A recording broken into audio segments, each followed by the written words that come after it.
You are about to watch myself and Justin Davis take on Nesbitt Park Disc Golf Course over in Wilkes, Barre, PA. I was very excited to do this video. It's the second video I'm doing, and hopefully a long string of these. If you guys did not already see the video that we did of William B. Kresge Memorial Disc Golf Course, which is my home course, then you guys can be sure to check that out. But I'm going to put it on the end screen because I want you guys to watch through this one first and then watch that one, because that'll just be more disc golf for you, which will be awesome. It'll be really awesome. But before I get into this, Nesbitt Park, I'll tell you a little bit about it. Nice little 9-hole course. It kind of looks easy at a first glance, but there are definitely some parts of it that are harder than it looks. So it's really good for beginners and intermediate players, and for anybody that likes a good community. I know that they have a pretty decent community built around Nesbitt Park, so I thought I'd have this video up for you guys to be able to see the course if you've never played there before. And if you happen to be from the area and found this video, this will be a good way for you to be able to preview Nesbitt Park. So you guys want to watch disc golf, I want to watch some disc golf.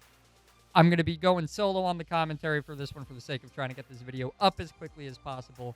But thanks in advance, or not in advance because we already played, to Justin Davis. Awesome dude, and you're about to see a battle of the Justins.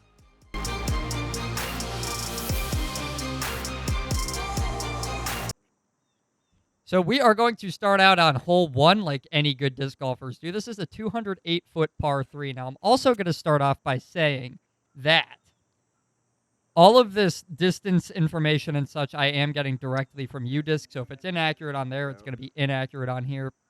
I also want to start with the other confession that I do not know Justin's bag at all. I know my own bag. I know that Justin's bag, but I don't know Justin D's bag here. So I can't say too much about what discs he's going to be throwing throughout the course of this, but he is putting with a classic judge. I do remember that. So on our tee shots there, you can see we both have a putt on a 208-foot hole. We would hope that we both have a putt for birdie. I put my Wraith right up there next to the basket. You can see it, both of us throwing a forehand off the tee. And Justin D, I did not determine before this video how I'm going to refer to the two of us instead of just saying Justin and Justin the entire time. But his putt does not quite make the cut on that attempt right there, so he's going to have to tap that in for par. I'm going to have to tap this in for birdie.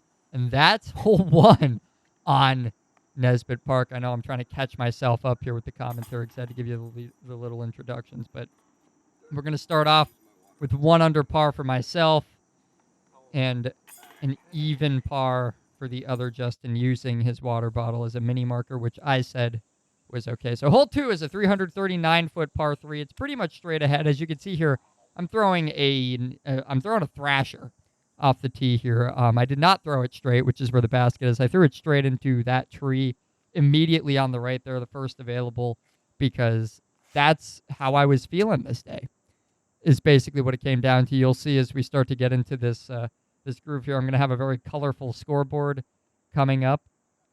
But Justin is going with the forehand here. Forehand player, for sure. Forehand only guy off the tee. And I like it. I really enjoyed getting to play. This isn't the first time I had played with Justin, but it's the first time just the two of us have played together. And I was really, at this point, trying to pay attention to like kind of how he makes the forehand work on holes that seem to be for right-handed backhand players, and he does just make it work. So I'm throwing my judge up there for the upshot. I thought it was a lot closer than this in real time, but it wasn't.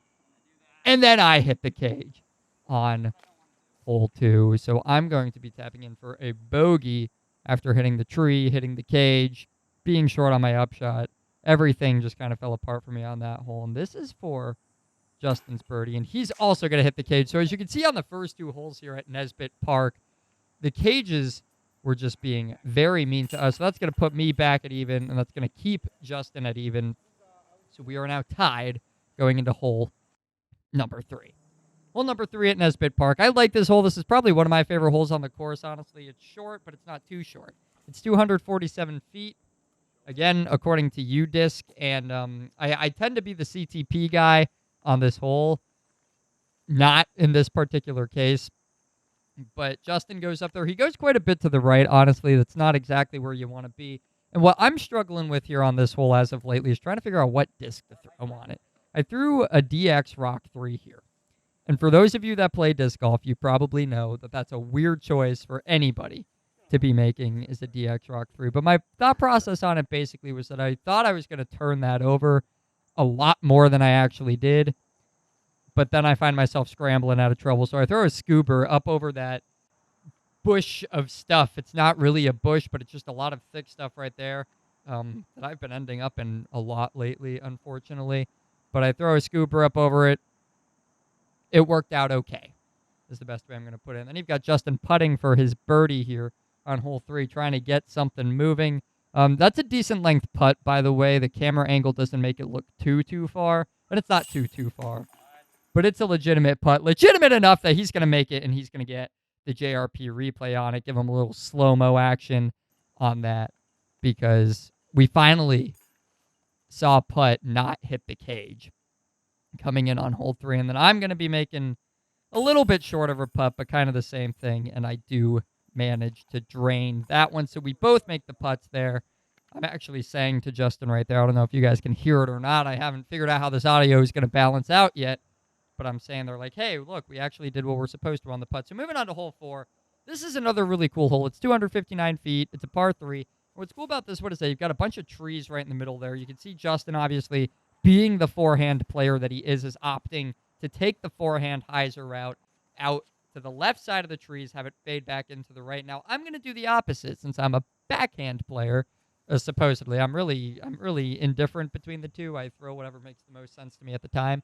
But I love this hole because the trees are right down the middle, so you have the option for a forehand hyzer route and a backhand hyzer route, or really an anhyzer route on either one, too. You just got to pick which side of the trees you're going to go for. And then you just kind of whip it out there. You hope you're somewhere close to the basket. You hope you're going to get a birdie on this hole. I'm putting for my birdie right here, trying to get some momentum rolling. And I actually manage to make that putt. I said actually manage. I need to have more confidence in myself when it comes to making putts like that. But I do pick up the birdie there. So that's going to put me back to 1 under. Justin trying to make himself 2 under with this little birdie putt right here. And there it is. So he's now 2 under. Now we've got some momentum going to go into hole 5. Maybe, perhaps. Let me know. If you're a Nesbitt Park local, let me know down below if this is the signature hole on Nesbitt Park. Hole number 5. You're shooting at that bridge there, and it's just a nice, long, open shot. The road to the right there and beyond is out of bounds, which usually isn't a problem, but I've done it.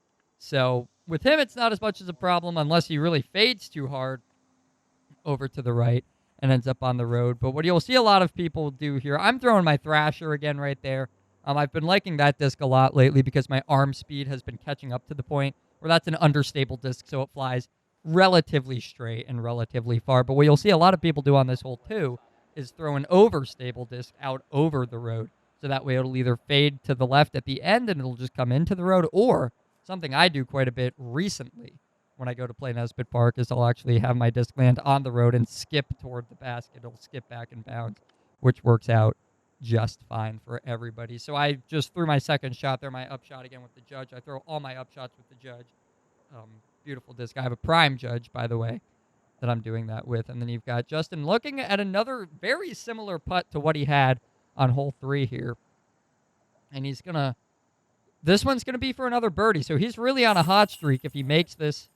And he gets a very similar result to what he got on hole 3. Same putt, same result, same JRP replay coming out of it. So he's going to go to 3 under. He's going to keep his streak alive. I'm going to kind of save myself. I'm going to conservatively get a par there like a mediocre disc golfer would. And bam, there's our transition for the episode. I'm very mad that the camera lost focus coming out of that transition, but we decided to have a little bit of fun with the film work on this one just as well. So hole number 6 is probably my least favorite hole at Nesbitt Park. You see all these red rocks over to the right. Those are OB, and so is anything up over that hill to the right. So you can be on the hill to the right.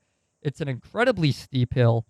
It's not an ideal place to be. It is just wild. I've been up there naturally, and just trying to throw down from a hill like that is ridiculous. And there's actually like a little development over there on the other side. So if you actually get up over that hill, your disc is probably going to land on someone's welcome mat. I've done that and seen that happen just as well. And as you can see, my drive goes a little rogue on me off the tee here on this one. So I'm gonna be on the struggle bus here, guys. Not gonna lie to you, but I'm also not gonna lie to you. There's a part of me that really loves having shots like this, or I don't know. This is kind of what keeps me going back and playing disc golf, is because sometimes you shank a shot like this and it feels kind of terrible in the moment, but at the same time, you get the opportunity to do something cool. You get the opportunity to learn something.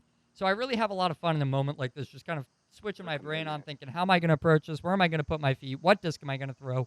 What kind of angle am I going to put on the disc? And as you can see here, I end up doing this kind of Eagle McMahon kneeling, patent pending type of stance there. If you don't know what those words mean, because you're new to disc golf or you don't play a lot, don't worry about it. Long story short, I tried to keep myself legal there. I kept everything legal, but it resulted in me trying to have to make that putt right there, which I do not sink. So I'm going to hopefully be coming away with a bogey on this hole. I should never say hopefully coming away with a bogey, but at this point, that's what we've got. I'm on a 367-foot par 3. I'm really just happy to not end up in those rocks. The first tournament I played at this course, I ended up in those rocks like 4 times. I guess it would be however many times you play through the 9 holes in a tournament. I swear I ended up in those rocks every time. So as long as I'm not there, I'm usually pretty happy at this point. Justin giving it a bid from way out there on that putt. Doesn't quite make it, but he should be fine to get par and maintain his 3 under. So we'll both put our putts in right here. I'm getting another bogey. I'm not happy with this round for what it's worth. I'd love to not see these bogeys, but at the same time, I also got a few birdies. So it was one of those rounds for me where, like I told you, I was going to have a colorful scoreboard. You're starting to see those colors really come in at this point in the game. And we're going to wrap up hole number 6 at Nesbitt Park. Another thing I'd like to mention is that if you guys saw on hole number 6 there was a tree kind of blown down. We recorded this a good while ago. It's taken me a while to get around to the editing and doing that type of stuff. But there's also been another massive storm that came in between the time this was recorded and the time that you're watching it. So there's kind of trees and leaves and branches and just everything all over the place, which kind of sucks, to some sort of degree. But the community and the township and whoever, I can't even tell you exactly who's involved, but whoever's been cleaning it up over there has been doing a pretty good job, if I do say so myself, keeping the course playable and so on and so forth. So let me tell you about hole 7. It's a quick hole, so I probably shouldn't have spent that much time talking over it, but it's a 253-foot par 3. It's got this beautiful setup for a forehand. We both threw forehands off the tee here. I threw my Wraith. Again, I don't know Justin's bag. I don't know what he's throwing, but I'm going to pick up another birdie on hole 7. Get myself back to 1 under. So you can see the story for me here has been 1 under, even, 1 under, even, 1 under, even. Bouncing back and forth between those two. Justin was not able to connect. He splashed out of the chains on his birdie putt there, so he'll have to settle for a par on hole 7. But hole 7 is a hole where I'm looking at a birdie putt just about every time, and by no means guaranteeing that I'm going to get that birdie every time. I actually have only gotten it a couple of times. And then hole 8 here is kind of your long bomber at Nesbitt Park. It's a 424-foot par 3, which is, I think, as long as it gets here. And at the time, now see, this is another thing I really love about doing the videos, is that I was throwing a forehand on that hole. You won't see me throwing a forehand on this hole now, just because as I progress, as my arm speed gets better, as I learn my discs a little bit more, I like to see the way that I change my gameplay. Now, Justin here would still be throwing a forehand because that's what he does. And I think so, unless that wildly changed over the last month. But he's thrown a forehand since he's started playing disc golf. But both of us, honestly, just kind of had mediocre drives out to the middle there. And Gerard, our cameraman, noticed this little headless cow chilling on top of the basket on hole 8. So I don't know what that's about. If you're one of those Nesbitt Park people that I keep talking to and happens to know what that's about, maybe tell everybody down below. I'm going to be doing what I do here. I'm going to be throwing my prime judge at the basket for the upshot. Hopefully, we're going to be close enough with that shot. And then we're going to see if Justin can run this putt into the basket. I'd love to see him do it. I really would. These are the types of moments I like to capture on video. But it's not going to happen in this particular video. He just floats over the top of it there. So we're looking at pars on this hole. Or not. Or definitely not. I almost forgot about that little screw up that I had there. Hitting the cage again. Like I said, there's something about these cages this day. I promise. I promise. That had nothing to do with me. Wasn't my fault at all for missing that putt. No, I'm just kidding. Obviously, that was... I don't know what that was. Got to get focused in on these putts just in here. Maybe it's the sunglasses. He's really rocking those shades throughout the course of this entire video. Maybe I should have actually had my shades on my face. I always have them on my hat, but I never actually wear them on my face. And we're gonna... Okay. Gerard getting in on the cow there. And now another... This is kind of... If hole 5 isn't the signature on Nesbitt Park, it's this view of hole 9 with the bridge there in the background. Hole 9 being a 271-foot par 3. Which, now that I notice, makes it very similar to another hole. I can't remember which other one. But the interesting thing about hole 9 is that there's this tree that's blown down in the middle of the fairway. Now, I'm going to give my 2 cents on this tree right now. I started playing disc golf at the beginning of this year. I've been playing for 5-ish months now, 4 or 5 months, something like that. And that blown down tree has always been there every time that I've played this course. So I don't know this course without that tree there. Now, I've heard things from people that they like it a lot better when the tree wasn't there because the tree's in the way. I personally think I like it better with the tree there. It just provides a reason for you to have to pick an actual line and not just give you a wide open look at the basket and try to just throw a straight shot at the basket. Now, either way, would it help? Would it really make a difference? Oh, and there I go with that putt there. Sorry, I got to cut myself off and talk about that one. I decided to give myself a replay on a missed putt because that's, first of all, the most emotion you're ever going to see out of me on camera is my reaction to missing that putt right there. And because I wanted to have a replay for something, and I wasn't doing anything amazing this round. So that's what that was. But anyway, back to the tree. My 2 cents on the tree is that I like having it there because it kind of provides an obstacle. It's like, I mean, to me, it's like a windmill on a mini golf course, right? You got to have it. It's got to be there. Or else you're kind of just throwing or putting, in the mini golf example, straight ahead at a basket. Now, would it actually affect my score on the course? Probably not. But there you have it.